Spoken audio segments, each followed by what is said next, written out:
Hello, this is Addis Fortune bringing you the top business news of the week. We touch on the pulse and oilseed exports business, pharmaceutical manufacturers getting preferential access to supply, a World Bank report that predicts Ethiopia's economic setback, Enat Bank's strong financial performance in the ended year, and authorities addressing compliance issues which could impact the fresh-cut rose exports. Stay tuned for details into these significant developments. The Ministry of Trade and Regional Integration has issued a directive requiring exporters of pulses and oilseeds to match or exceed their purchase prices from the Ethiopian Commodity Exchange in international sales contracts.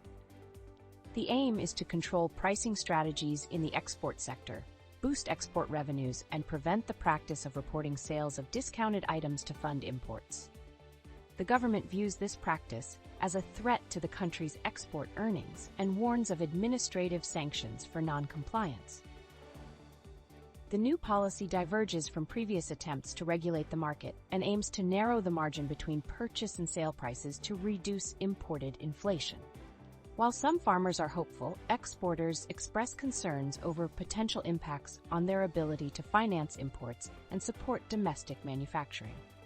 Critics warn of loopholes, while others advocate for improving the quality of exported goods to secure better prices in international markets.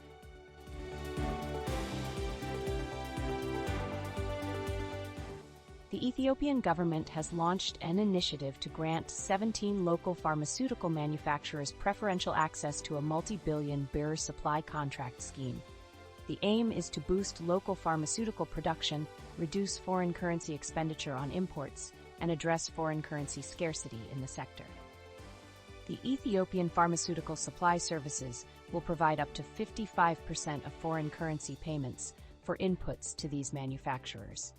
The move is part of a broader strategy to ensure a reliable supply of pharmaceuticals, reduce dependency on imports, and achieve a self-sufficient healthcare system. It has already resulted in signed agreements for 2 billion birr worth of supplies. While the plan is lauded for its potential to create jobs and boost the domestic industry, concerns are raised about operational challenges and the need for stringent regulatory supervision to maintain product quality.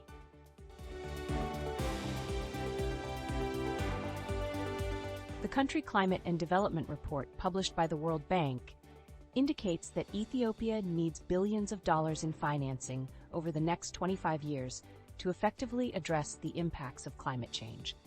The report predicts severe consequences, including reduced agricultural productivity, damage to infrastructure, economic setbacks, and increased poverty levels if reforms worth nearly $27.6 billion are not implemented.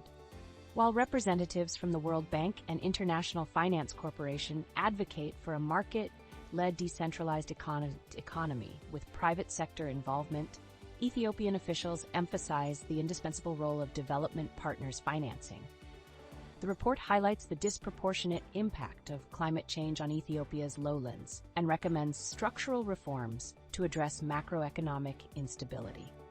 Ethiopia has already invested significantly in climate change mitigation and adaptation programs, but the report underscores the need for continued financial support to achieve climate change objectives amid broader economic targets. Stay tuned. We will be back after the ad.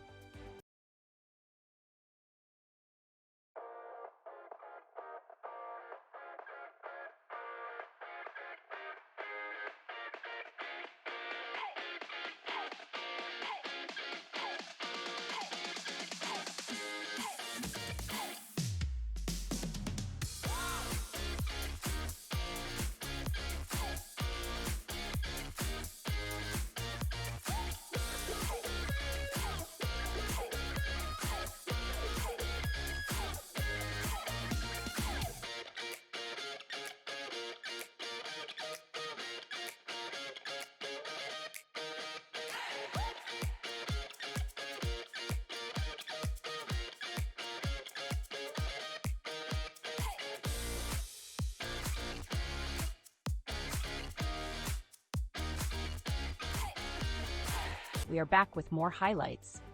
With a strong financial performance in the ended operating year, Enat Bank has demonstrated a remarkable 73% growth in profit, reaching 543 million birr. The bank's earnings per share surged by 54 birr to 239 birr, showcasing impressive growth but still lagging behind the industry average. Despite trailing in some financial metrics such as return on equity and return on asset, Enat Bank's total assets grew by 32.5% to 22.8 billion birr, surpassing some of its peers. The bank's president, Eremias Andarj, attributed the surge in operational costs to an aggressive branch expansion strategy and defended it as necessary for risk reduction and capability enhancement. Despite challenges in the industry, Enat Bank has maintained a solid capital base with a capital adequacy ratio of 20.2%. The bank faces operational hurdles, including staff shortages and delayed loan repayments, but its commitment to improving service culture and operational procedures remains strong.